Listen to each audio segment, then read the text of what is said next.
G'day guys, how you going? It's Dennis here, about to make a new video how to cook a chicken on my Gasmate Voyager BBQ. But before we get started, make sure you hit that subscribe button so you can see when I make some new videos. Alright, let's go.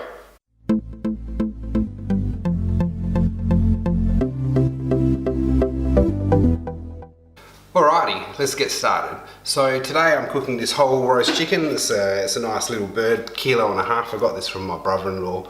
He's a butcher, Tender West Butchers at Belmont Forum. I cooked one like a couple of weeks ago and boy did it taste good. So I made sure that when we went and got our meat order from him that we've got a couple of them. Got one in the freezer to cook next time. But today we're going to roast this chicken on the barbecue. Now, if you was going to cook a chicken about this size, 1.5 kilos in the oven, it would probably take about 70-80 minutes at around 180 degrees. So I'm going to aim for a similar sort of cooking time on the barbecue. But there's a few things that I'm going to do to try and make it cook a little bit quicker, a little bit more even in there. And that is, I'm going to butterfly the chicken first. Now, when you butterfly the chicken, it actually opens up the cavity of the bird and it just makes it a little bit more flat and even when you cook it. I mean, the chicken still tastes the same after it's done, but it just gives you a little bit of a more quicker cooking time. And because in the Gasmate barbecue, in the Voyager barbecue I should say, you can't control the temperature quite as well as it would have in an oven, it's really going to help with cooking the chicken. So let's get started. First of all, I just need to get the chicken out of the bag. So I've got my kitchen shears here, which I'll do to open it. Now, whichever chicken that you get, generally when you get it out of the bag, it's going to have a little bit of blood. So what I'm going to do is just go and take this over the sink. Oh, actually, let's have a look. Yeah, I'll take it out over the sink. Or at least, it's alright, I've got some of the thing. I'll just take it to the sink to get it out of the bag.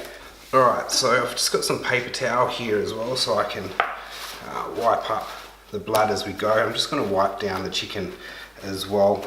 To get a good crispy skin on your roast chicken, you don't want to have a damp bird because it just doesn't come out right. Alright, so I've wiped down the chicken. Now obviously as soon as we cut into it there's going to be more moisture coming out, but you can't be too careful with chicken as well because of the salmonella poisoning. Alright, so the next step is for us to cut out the backbone. Now I'm going to start at the neck using my kitchen shears and I'm just going to cut through on either side. Now these are not chicken shears which you can buy, but you know, the amount of time I actually do this, the kitchen scissors are just as good. So I've just gone through, cut on one side of the spine or backbone. What I'm going to do is go on the other. As you can see, when they were getting the guts out of the birds, there was still some left in, hang on, tough bit. Where am I having troubles cutting through? I'll just turn it around and cut from the back.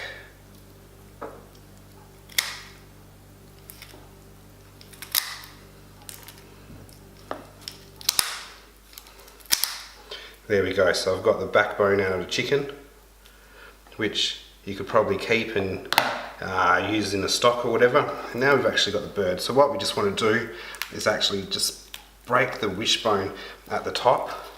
If you can't snap it, you just push down from the top. And as you can see, we've actually got the bird butterflied like that. So I'm just going to throw out this bit. It'd be good for a stock or something if you wanted to use it. I'll throw out this paper as well. Rinse my hands. And here we go. So I'm just going to wipe the bird down again. And on the inside, I'm just going to pull out this fat. Alright, and I'll just get all this extra innards out as well.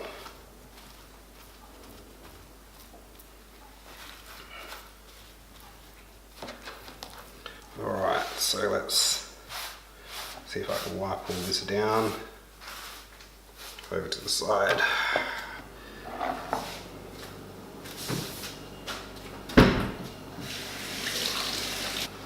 Alright, so I've got some more paper. Now you could rinse the chicken, and rinsing the chicken would probably help you clean it, but I'm trying to dry out the skin, so that's why I'll just leave it like that. Alright, now I'm actually preparing this chicken a few hours earlier than I intend to cook it, because I'm going to let it marinate, I guess, in the fridge beforehand. So I'm just going to fold the wings under. Oh, that one's got a broken wing, so I won't do it. But now we've got our chicken nice and clean and prepared.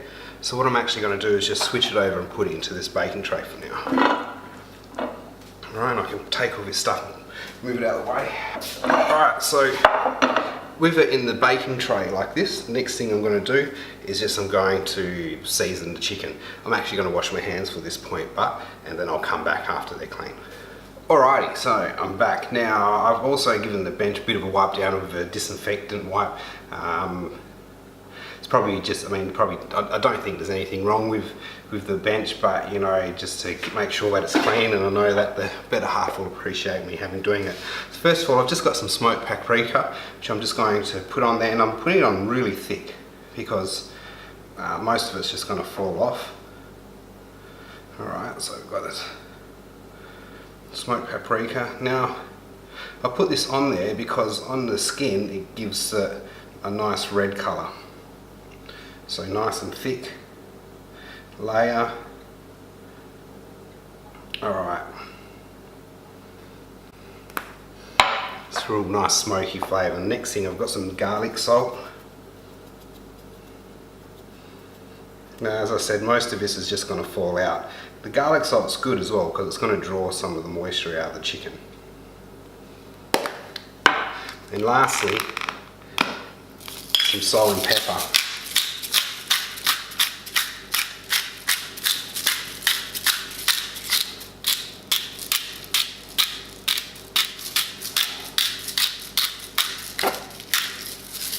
Now, I know that's gone on really thick, but as I said, most of it is going to fall off when I put it onto the barbecue. What I'm going to do now is put this into the fridge. I'm not going to put a cover on it because it's only going to sit in there for, I don't know, what's the time now? It's only going to be in there for 3 hours before I actually start cooking it. And as it will be just sitting there like that, it will continue to dry out, and it just gives you some really nice crispy skin when it actually goes to cook. So next time you see me, we'll be starting to put this on the barbecue. Alright, until then. Alright guys, now we're ready to start cooking our chicken. I've got my barbecue heated up, and I've got it on as low as it goes, and it's sitting on 200, which is okay because I know as soon as I put the chicken in there, it's going to cool down. So first of all, I'll just show you the chicken. As you can see with the chicken, it's dried out a little bit, and when I pick that up, it's going to lose a lot of that spice that's on it. So I'm just going to put it on the barbecue now.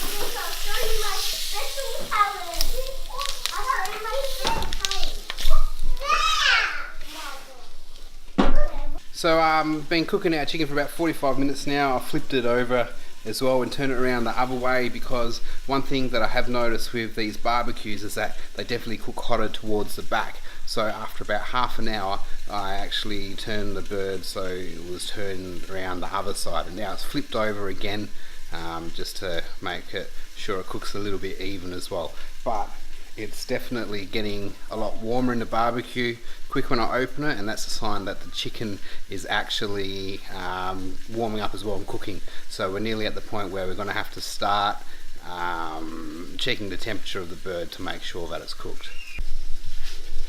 So as we can see, the temperature on the top is just under 175, 170. If we have a look, oh, it's looking pretty tasty. I can tell you, it smells amazing. Alright, so my chicken's been cooking for about 75 minutes or so, so I've put the thermometer in there. We're just going to check the temperature. I think it's ready to be cooked. Want it to get up to about 87, but I think anything over 80 probably going to be pretty cooked. At least it was when I worked at Chicken Treat. So we'll have a look to see how it's going now. So here's the chicken. I've flipped it over a few other times and I'll just have a look at the temperature.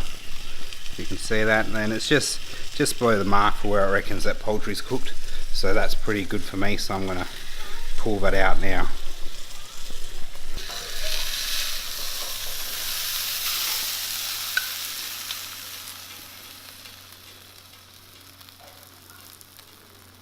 Alright, so the chicken's finally cooked, so I'm going to just cut it up, break it apart, and then we'll have a quick taste to see how it turned out. Alright, so as we can see, it's nice and easy to come apart. These two legs come straight off. Be able to get these two side bits off as well. Break it off into 4 pieces. Alright, now what I'm going to do is have a bit of this breast meat across the back. It's still nice and juicy and tender.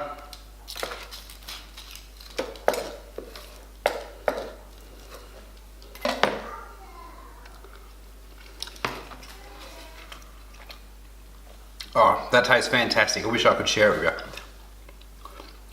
I have to say, when you get a good chook, it tastes much better, especially when it's a small chicken. I guess you could say that they're a little bit sweeter.